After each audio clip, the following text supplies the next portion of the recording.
தெரிந்து கொள்வோம். தென்மொழி தமிழ் சிட்டு இதழ்களின் வாயிலாக தமிழுணர்வை உலகெங்கும் பரப்பியவர் துரைமாணிக்கம் எனும் பாவலரேறு பெருஞ்சித்திரனார்.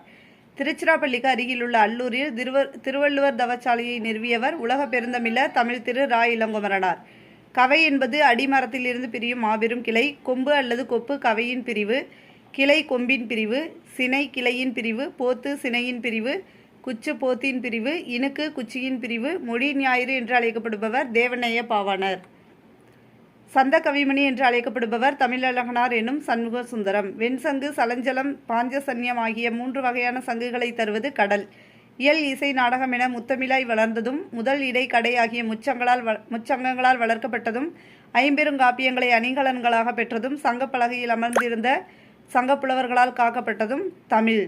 தமிழ் மறையான திருக்குறளை தந்த திருவள்ளுவர் பெயரில் முதல் தமிழ் கணினி 1983 செப்டம்பர் TCM டேட் ஆஃப்